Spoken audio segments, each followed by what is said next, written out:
Now, only studying is not very important. If you keep on studying, you have really prepared for exam very well, but last minute you fall ill. Where will all the hard work go? It will be down the drain. So, it is very important that when you are especially in a growing stage, you have to really take care of your health. Today what is happening is that people are even developing the lifestyle syndrome. Youngsters are working very hard, very good, but the heart problems which were prevalent after 50 are today even prevalent after 30.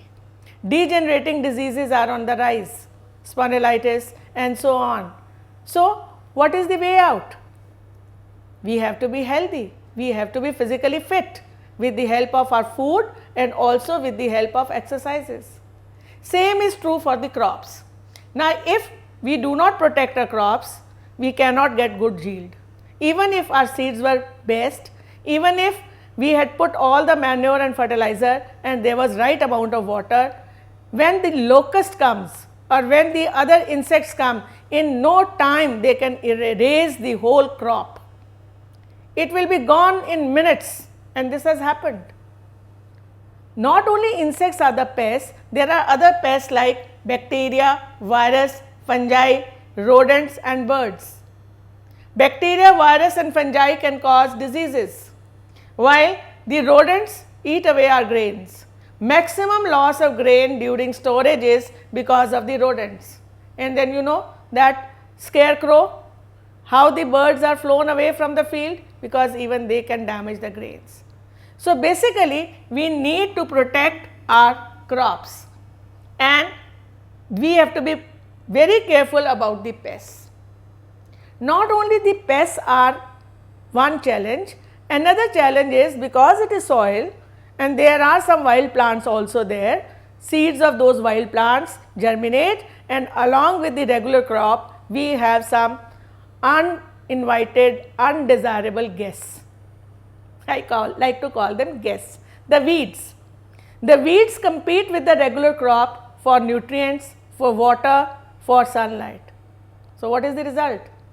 If in your family suddenly somebody comes and you have not catered for that, what will happen? It will be at your cost. Of course, this is not a very good example, because in any case these days hardly anybody is welcome in the families. But what I mean to say is that if the same resource is used for larger number of people, naturally the individual share will get reduced. So, here also if weeds grow, then they will compete for food, for nutrients and water, and the result will be yield will be reduced. So, these weeds have to be removed and that is called weeding. For weeding we can spray weedicide, just like for pests we can spray pesticides, but there is a problem. These chemicals, when they are used in excess, they disturb the food chain, because not only they kill the useful organisms, they also kill the harmful organisms. Actually, in a food chain there is no concept of harmful or useful. What we feel is harmful is an essential part of the food chain. Now, for example, if you remove all the insects, what will happen? Plants will grow too much. If we remove all the herbivores, again there will be too much growth of plants. And if we remove the carnivores, then the herbivores will increase and they will eat away all the plants. If carnivores are killed, then this happens, and if herbivores are killed, the carnivores will not get food. So, the chain should not be disturbed, and by using pesticides and weedicides, because they kill, the food chain gets disturbed. Then these chemicals, even if we wash our grains very well, some content remains that enters our system, and then what happens is biomagnification, because these chemicals are non-biodegradable. Their proportion keeps on increasing as we move from one trophic level to the other in a food chain. So, in the case of human beings, by the time it reaches human beings, it can be even fatal. You must have heard that there are pesticides in Pepsi and so on. There are pesticides in all type of food items. So, these days we are trying to discourage the use of chemicals. Luckily, for the case of weeds, we have manual methods also. They can be uprooted, they can be cut with the help of sickle, or they can be removed with the help of harrow, a comb like device. When it is drawn in the field, it is able to uproot the weeds. Common example of weeds are xanthium, parthenium, Cyprinus rotundus. The normal grass is also weed. 2,4-D is the common weedicide that is sprayed. Now let us understand how pests harm the crops. There are three ways. Some of the pests can cut root, stem or leaves. Even the rodents do it. Not only they damage the stored grains, even in the crops they can cut roots. Then they can suck cell sap. Insects do that. So naturally when the cell sap is sucked, the plant will get dry. Then they also bore. Bore means they make holes in fruits and seeds. Sometimes when you are cooking, you must have seen when you wash the grains, some of them float on water. Why? Because they are light in weight. And why are they light? Because they have been eaten away. There are cavities in the grains due to the fact that insects have eaten away these grains and created holes in them. Now the grains are ready, but can we utilize all the grains in one go? We can't. India is a large country.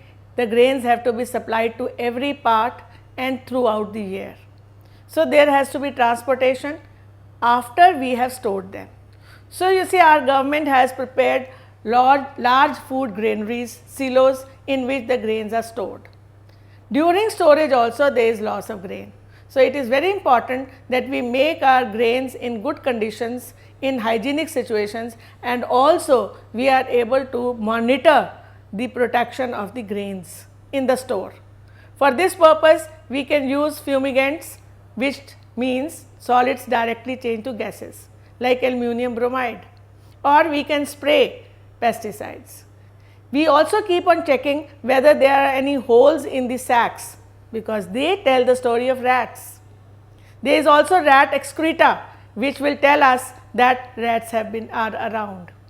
So we not only can put our grains in the store, we have to keep monitoring that whether the grains are safe or not. Now basically there are two factors which damage our grains. One is biotic factor, which means the microbes, the insects, and second is abiotic factor, the moisture. If there is high moisture content in grains, then their germinability reduces, and also they can be easily attacked by microbes because they want water. Then humidity. If in the atmosphere there is moisture content, it is as bad. Then the temperature. After the grains have been sun dried, if hot grains are only stored, then they are a party time for the microbes and the insects, because microbes want right temperature also. So that is why they are cooled, and we see to it that the temperature of the store is not very high. Then finally the material of the store, especially when we are storing fruits like say oranges, which have citric acid in them, then it is very important that we do not use stores made of lead. Some of the metals are poisonous like arsenic. So we have to take care that we make stores or the bins of that material which does not damage the seeds or the fruits. Now what happens when the seeds are damaged? There can be decoloration, there can be low germinability, and there can be loss of weight. So these three factors are the effects of the damage, and these factors are poor germinability,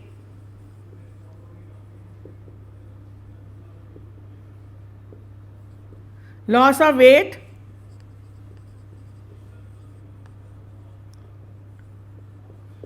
decoloration.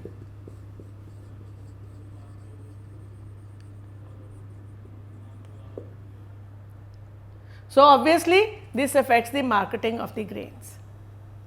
So largely we have understood how various steps can be managed so that we can get maximum output.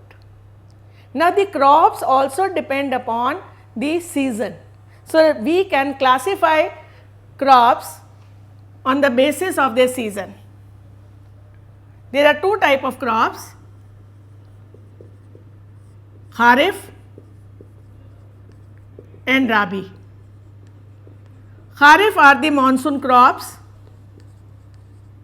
So, those crops which need more water, obviously it is sensible to grow crops when it is raining. So, what are those crops? They are paddy, cotton,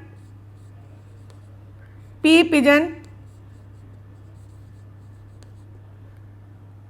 and soya bean. These crops are grown in the month of June or July and is harvested in September, October. But the other type of crops grow in winter, and these crops are wheat, mustard, gram. So, these crops are Rabi crops and they are sown in the month of October and harvested in April. That is why most of our harvesting festivals are around that time. Every state has a harvesting festival. Vaisakhi in Punjab, Bihu in Assam and so on.